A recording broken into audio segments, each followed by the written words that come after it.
Hello, human geographers. We are back at it again this evening. Tonight, we are going to continue the conversation about internal organizations of states, but looking at how states choose to govern their territory. There are two major systems that we need to know for the AP Human Geography exam. These are unitary systems and federal systems.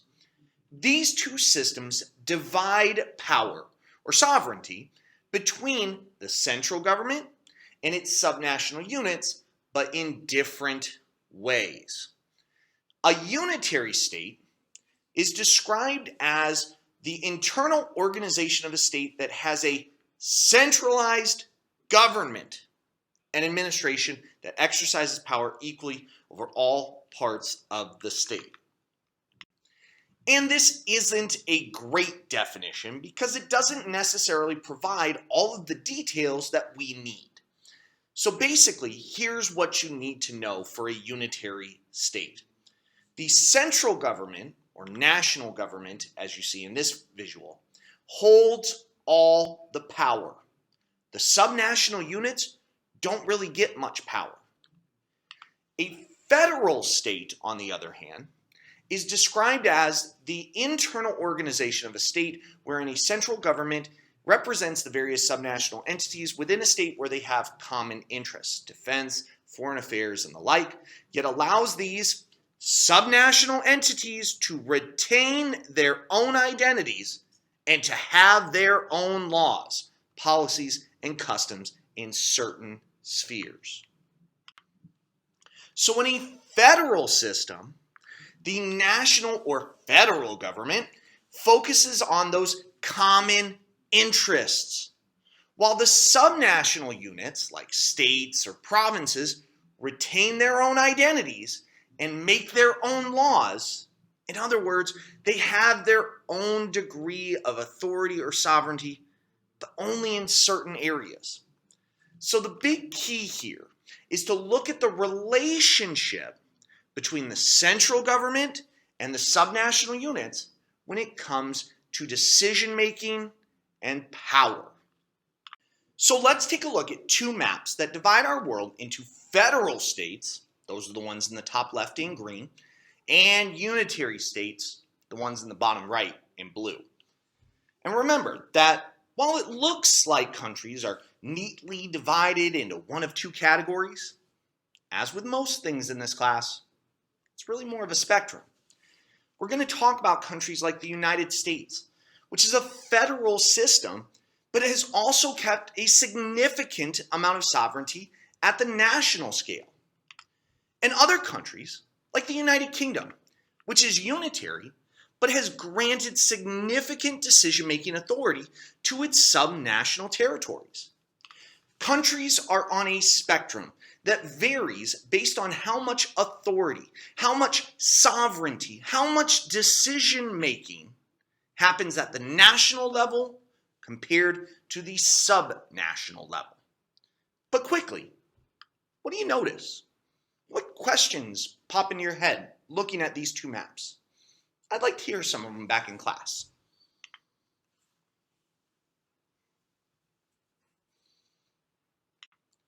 There are a couple of things that I do want us to notice. For one, physical geography, especially the size of a state, is a major influencer for which system may work best. Also, the cultural composition of a country can have a major impact. Is the country a nation state with a homogeneity of language, religion, and ethnicity? Or is it a multinational state with lots of diversity? As we're going to see, those two concepts, size and cultural composition, can have a major impact on the form of governance within a state. All right, let's look at each of these systems in more detail. Let's start with unitary states. The governmental authority is held primarily by the central government, with very little or no power given to local governments. And thus, it has a top-down approach with no hierarchy of power. So the central government makes decisions, and they are carried out by subnational units uniformly throughout the country. The vast majority of the world's states are unitary, especially in Europe and Africa. But we have examples from around the world, including the Netherlands, Japan, Tanzania, Saudi Arabia, Poland, Bangladesh, Algeria, and Bolivia.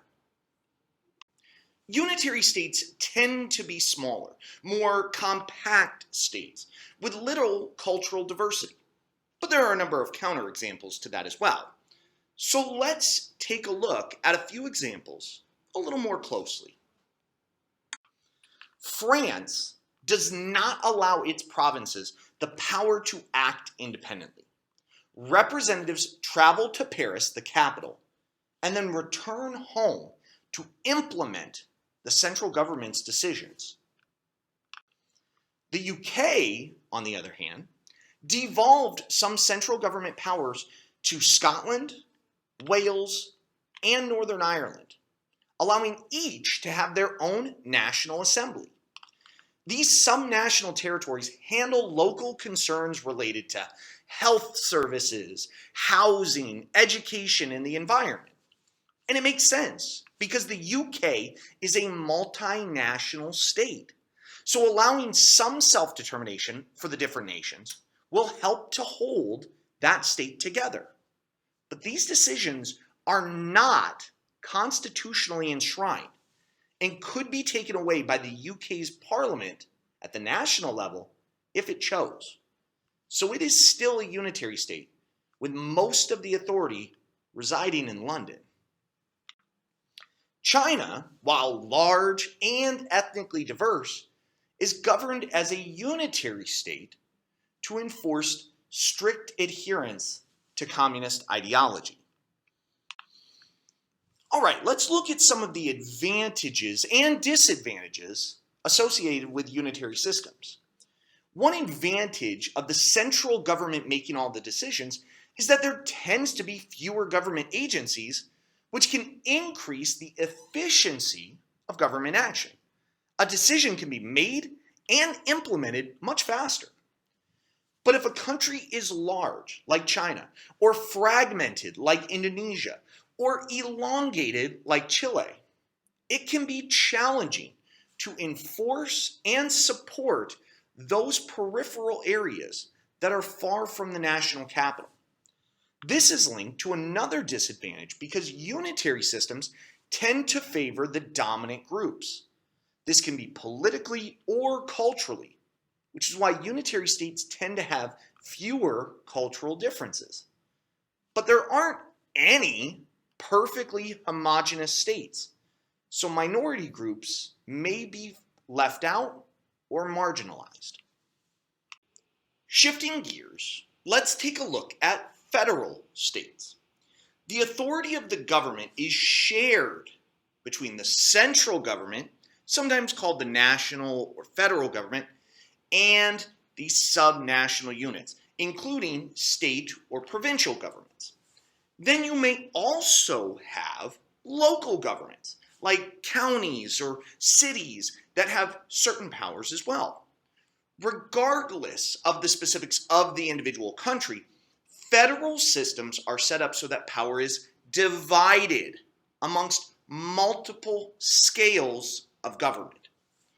We tend to see federal systems in countries with multiple ethnic groups that constitute a significant minority. This allows distinct cultural groups to make decisions that best suit that group. In Nigeria, for example, the northern part of the country is made up of 12 states that are predominantly Muslim and have chosen to adopt Sharia law. This is a code of law that comes from the Quran, the Islamic holy text, and handles personal, civil, and criminal laws for Muslims. They aren't applied to Christians, but since the North is overwhelmingly Muslim, they have decided to implement it there. The South handles their legal system differently. Federalism remains vital in Canada to counteract French-Canadian demands for Quebec's independence. Canada has also extended considerable self-rule privileges to the Inuit and Native American groups of the North. However, it doesn't always quiet demands for independence. Multinational states like the Soviet Union, Yugoslavia, and Czechoslovakia all broke apart despite their federalist systems. And the future of Belgium and Iraq as unified multinational states is in some doubt. Federalism is also a good way to manage large or highly dispersed countries as well. 7 of the 8 largest countries by land area, including Argentina, Australia, Brazil, Canada, India, Russia, and the United States, are all organized as federal states. Only China continues as a very large but unitary state. So let's take a closer look at the United States.